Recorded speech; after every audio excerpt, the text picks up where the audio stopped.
The market doesn't know what keeps you up at night. It doesn't know when you want to retire, and it doesn't know how old you are. The simple truth is, the market doesn't care. But if you care, you've tuned into the right place. You're listening to Investor Resources, bringing clarity to the confusing world of finance. Here are your hosts of Investor Resources, Don Creech and Perry Sykes. I'm Don Creech. And I'm Perry Sykes, and welcome to the Investor Resources Podcast. So the day we're recording is the day after NVIDIA's stellar earnings report and forecast. When you are a gorilla, everybody else is unimportant. Especially Correct. if you are the alpha male gorilla, you dominate. And that is basically where NVIDIA is. They do own this piece of jungle. No two ways about it. Just before we started, you mentioned the difference in size between NVIDIA now, the dominant provider of chips which are needed for, where they started was gaming, and they stumbled into the cloud and the AI stuff. This was just kind of an accident. Talk about a perfect little coincidence that their chip was perfect for the AI developers. And, Intel, who used to own the chip market, everybody was waiting for the next Pentium chip to come out, for the next version of faster computers linked at the hip with Microsoft and NVIDIA. Intel was it. And now Intel is 1/10 the size of NVIDIA. Not of the entire chip market, just NVIDIA. They're 1/10 the size. So they've become just a tiny bit player in what's a massive and rapidly expanding market. That's how fast things can change. And it really points out one of the flaws with buy and hold investing, because the buy and hold investor, Intel, you own it for years because, as you said, it was the dominant player. It had the right connections, it had the right processor. But over the last couple of years, basically, I think at least since COVID, maybe a little earlier, management has done a really poor job. This was even before the AI issue came up. And they would make an announcement and then they would underperform. They would have a new plan and then the excitement would come and then they would underperform. That basically Intel, in my opinion, needs new management. The CEO needs to go. They get somebody in there who understands their business and can turn this company around, because with the dominance that they've had in development in the past, they shouldn't be falling this far behind NVIDIA. They should be able to make some decisions that actually lead the company forward instead of seeing if they can just hang on to what they've got, because hanging on to what you have is the death knell for a company. And if it's in your portfolio and that's all they do, that stock relative to the other choices is not going to go anywhere. Doesn't matter. There are a number of companies. There are a number of chip companies out there that, in the descriptions that I read today, they're described as having lapped Intel a number of times in the race for dominance in the chip market. Intel's just become irrelevant. They're just really not in it at all, and they're starting to turn the corner. They say they're starting to get it. The story that they're telling is starting to make sense, but they are coming from way behind. They were explaining that NVIDIA is 90% of the artificial intelligence chip market, 90%. And as we know from looking at semiconductors, it's a very tough business to expand in. It's a very tough business to get off the ground. It's not the technology. It just takes years to get the factory built and then become profitable. It's really difficult. So NVIDIA is going to have a few years where they pretty much own this market sector. And of course, they're not sitting still. They're having private conversations with every big tech company saying, what kind of custom chip do you need? Here's what we've produced. What do you need? We want to make what you want. And so they're rapidly customizing their offerings. So they're not sitting on their laurels here, looking at their market share. They're already rapidly saying, we know there are going to be a lot of people entering this market, and we need to do something to try to extend our dominance. And they're working it right now. But boy, they hit it out of the park yesterday. Well, that's not much different than what Microsoft did years ago. How did they coordinate with other other product providers because they wanted to dominate the software business. And then Right. they did stumble at the peak of the tech bubble. It took them 13 years to get their act together, and I think new management. But they now dominate the cloud business. They are the leader there. They overtook Yep. Google, uh, so they're the number one. And that's the way you maintain that leadership, is finding those associations that you can enhance the other person's business, and they become dependent upon you because you're cheaper than trying to do it themselves. And while it's not the same thing as a retail business that has a moat around it, but basically because of the production cycle, the time to get a plant up and get everything running. And if you're starting from scratch, my goodness, not only do you have to have the innovation, you have to be able to get the customers at the same time. So it's a very long cycle. You mentioned Intel, and that some Yep. of the competitors have said, well, it looks like they're going to get their act together. But actually, since we're chartists, we look at charts to figure out what's going on, because charts tell you what people think about a particular stock. When you go back and look at some of the cycle indicators on Intel, it's been clear for several years that they have struggled. Even if Yep. their stock price was rising at some time, when you look at the cycle indicators, they were continuing to get weaker and weaker. And that's a function that every business has a business cycle that isn't necessarily coordinated or correlated to an economic cycle. Well, it may be that it does well in downturns, but sometimes companies just simply run out of innovation. Management gets lazy for whatever reason. Right. There may be an external factor, but Intel's in that position. They've lost their mojo. I mean, Completely. And the market Intel, changes so fast. Yeah, it changes so fast. The CEO over at Nvidia in his conference call said that, speaking about market cycles, you need to acknowledge that AI is creating its own market cycle right now. It's not related to anything else on earth. It's its own market cycle. It's right at the beginning, and it's going to grow exponentially for a number of years now because no one's got it yet, and everyone needs it.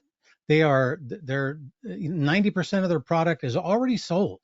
They don't have to do any sales. It's already all sold, and their problem is that they even need to expand production, what they can get out there, because they could sell as much as they can make, and they're already trying to say, like I said, already trying to customize what they offer, but they're predicting a whole new market cycle just in the AI upgrades, which are going to come across the board for all things, in many areas, as we've said before, many areas that we never even considered. It's going to affect everything, and their next big one is data centers, like you were talking about Microsoft and cloud computing. AI is going to rule that market. That's how those huge data centers are going to make sense, and all that data needs a way to be parsed and used, and AI is going to be the answer to that. this basically sets the stage for a new extended bull market. It really And, does. and it's driven by new technology. And we don't, it's not just the two of us, but we collectively as investors do not have a concept of how massive a change this is, and how massive the changes are going to be in terms of company operations, production, management of labor, overhead cost. I mean, this is a whole new world, It and is. opportunities are going to be plentiful as we go forward. And back to one of my early statements here today was that this really undermines the buy and hold investment philosophy, because things Sure. that were good, were top of the stack for so long, are going to have major competition coming from places that they never suspected. Basically, big companies are going to get blindsided. And I go back to IBM and Bill Gates. I mean, Bill Gates knocked Sure. IBM off the pedestal. I mean, they never expected that some Yep. guy in a garage in Seattle, now we're a tech center, but we weren't back in the 70s and the 80s. All of a No, sudden, IBM lost its dominance because, in their opinion, no one ever was going to need a computer on their desk. Well, just look not gonna around happen. you. Yeah. And Now we, there's one on we everybody's cell phone. that's Forget the right. desk. It's on your It's on your cell phone. phone. So not only do you have one on your desk, you probably have multiple ones in the house and with your phone and maybe in your car. So uh, this is a whole new world. This is a bull market that's underway. It's trying to get its legs. There are going to be some rough starts. I've used this illustration before. This bull market starting up is kind of like a teenager learning how to drive a stick shift, how to operate the Right. clutch. And I mean, all those initial starts are pretty jerky, but eventually he or she gets it right and they can get off a stop sign.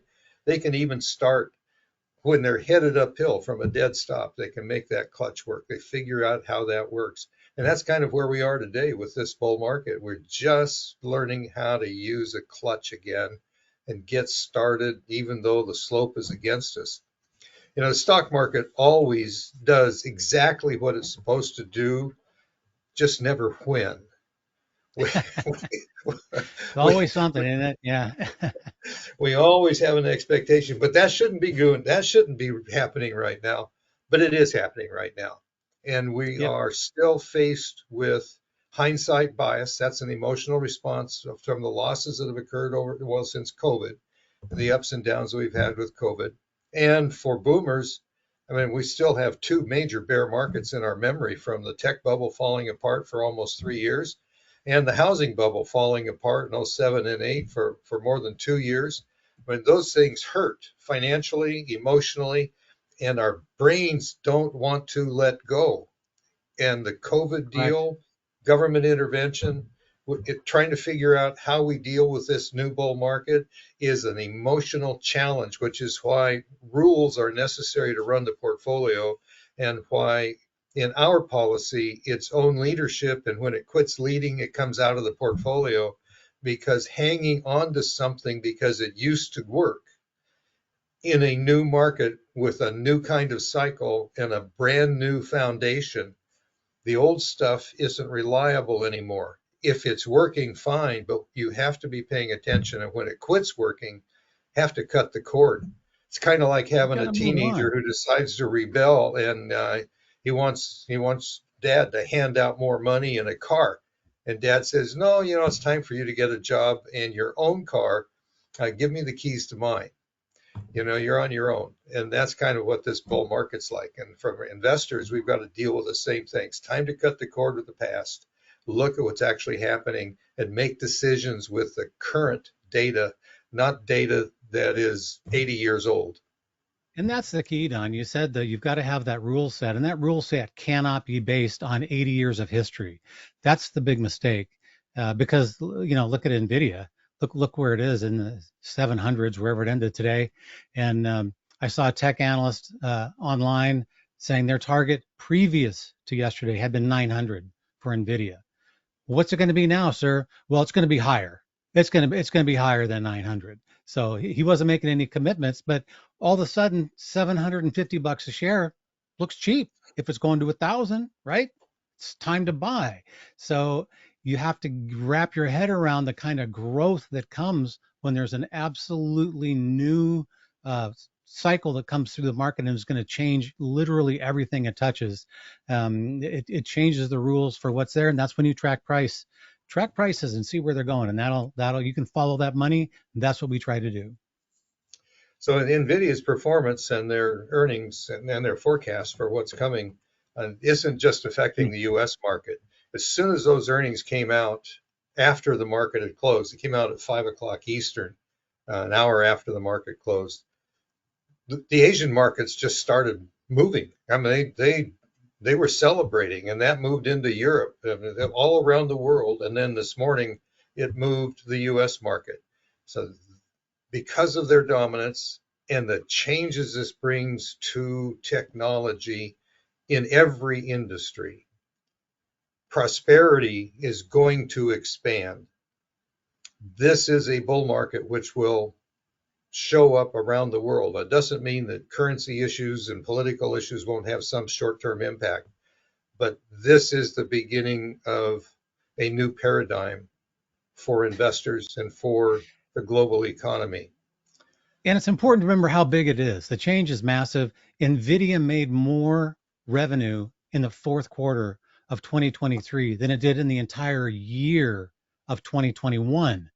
So not ancient history, just a couple of years ago. And so their business is, like I said, expanding exponentially, and it's going to expand a lot more. And a lot of other companies are going to go along with that on that ride. One final note that's a little bit of a rabbit trail. I mentioned that NVIDIA's report boosted the foreign markets. It finally gave the boost that the Nikkei 225 needed to get above, listen carefully, to get above the 1989 prior all-time high. That's a 30-year bear market. And by definition, once you break your all-time high, you're back in a bull market. Japan has taken 30 years to get there, and a lot of that's technology related. They also last month committed something less than $1 billion to develop a new semiconductor tech center. They realize that this needs to grow. They want to compete with Taiwan and Korea, who both have large tech centers. And Taiwan computers, TMSE, doesn't have a semiconductor. Taiwan's semiconductor. They don't have NVIDIA's chip, but they're have been in a position of leadership, and they remain strong. So this is an entire area that needs to be reevaluated by investors for their concentration or at least exposure into the area. We use exchange traded funds to diversify which company risk could undo you. But if you want to talk about how we get that done, investigate what we do in terms of leadership rotation, contact us. Email, give us a call. We'll be glad to talk with you, do a review on your portfolio. It's a freebie. Stay tuned. Contact information is popping up right here on the screen. Thanks for being with us today.